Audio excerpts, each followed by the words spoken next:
তো নমস্কার বন্ধুরা, এডুকেশন কালচার ইউটিউব চ্যানেলে তোমাদের প্রত্যেককে স্বাগতম।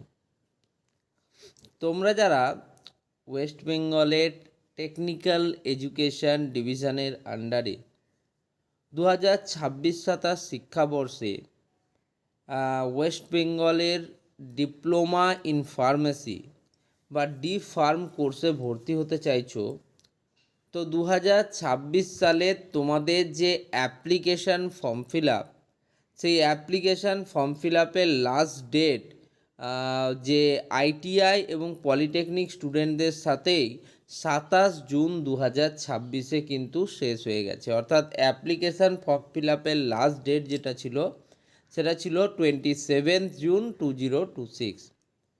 এখন দেখো, আইটিআই বা পলিটেকনিক স্টুডেন্টদের মেরিট লিস্ট বেরিয়ে কাউন্সিলিং প্রক্রিয়ার ফার্স্ট ফেজ হয়ে গেলেও এখনও অবধি ডিপ্লোমা ইন ফার্মেসি স্টুডেন্টদের জন্য মেরিট লিস্ট, কাউন্সিলিং শিডিউল ইত্যাদির কিন্তু কোনো ডেডিকেটেড নোটিফিকেশান কিন্তু আসেনি।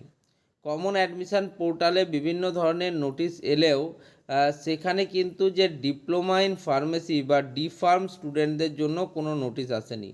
ডি ফার্ম স্টুডেন্টদের জন্য লাস্ট যে নোটিশটা পাঠানো হয়েছিল সেটা হচ্ছে তোমাদের যে ইনফরমেশান ব্রাউচার যেটা রয়েছে সেটা কিন্তু পাঠানো হয়েছিল।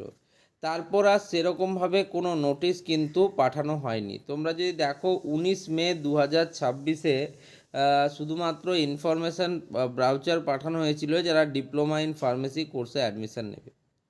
কেন ডেডিকেটেড নোটিফিকেশান আসছে না ডিপ্লোমা ইন ফার্মেসি স্টুডেন্টদের জন্য? তার মূলত একটাই কারণ তাদের সংখ্যাটা যথেষ্ট কম। আর একটা জিনিস সত্যি বলতে গেলে কি, যারা এই পলিটেকনিক বা আইটিআই অ্যাডমিশান নেয় এত স্টুডেন্ট, সেই তুলনায় ডিপ্লোমা ইন ফার্মেসিতে খুব কম পরিমাণ স্টুডেন্টরাই কিন্তু অ্যাপ্লিকেশান করে।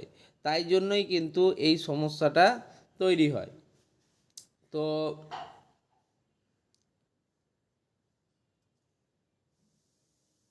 তো এটাই হচ্ছে মূল যে ব্যাপারটা ডিপ্লোমা ইন ফার্মেসি সেটা।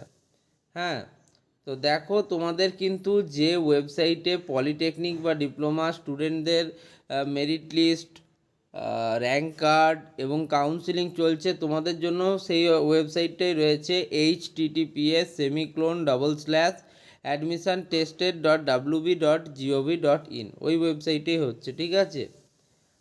তো ইম্পর্ট্যান্ট ডেট তোমাদের স্টেট কাউন্সিলের যে অনলাইন অ্যাপ্লিকেশান সেই ওয়েবসাইটেই হয়েছে এবং 27 জুন 2026-এ কিন্তু অ্যাপ্লিকেশান শেষ হয়ে গেছে।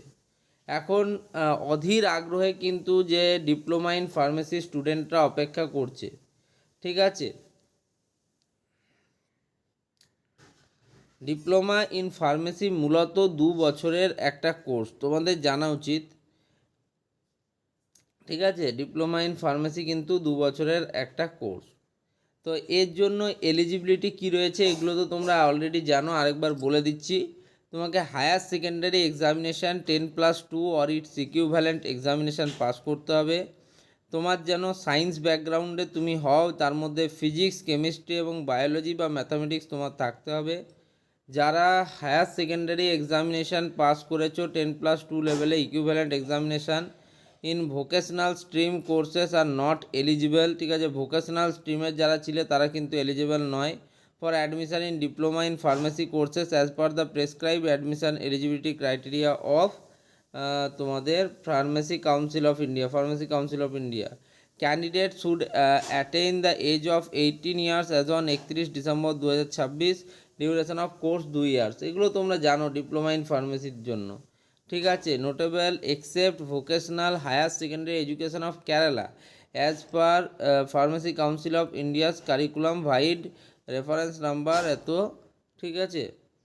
তো এটা তোমরা কিন্তু করতে পারো 2 বছরের ডিপ্লোমা ইন ফার্মেসি কোর্স, ঠিক আছে। যারা ওয়ার্কিং প্রফেশনাল রয়েছে তাদের জন্য for admission to diploma in engineering and technology courses in the second year through lateral entry, ঠিক আছে। ল্যাটারাল এন্ট্রির থ্রুতে তোমরা কিন্তু ডাইরেক্ট 1 বছরের ডিফার্ম কোর্সও করতে পারো যারা ওয়ার্কিং প্রফেশনালস আছে।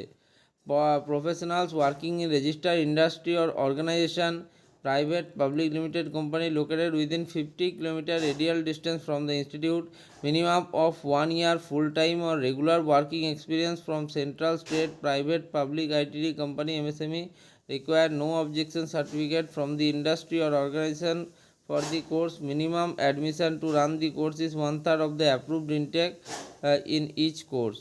ঠিক আছে, তো কোথায় কোথায় করানো হয় এগুলোও লেখা আছে। দেখো, Harshankar Bhattacharya institute of technology and mining government institution, AIEMP knowledge campus, old name Asansol institute of engineering and management polytechnic private institute, Narula institute of technology private institute, the new horizon institute of technology private institute. তো যাই হোক, এগুলো খুব একটা তোমাদের প্রয়োজন আছে বলে আমার মনে হয় না।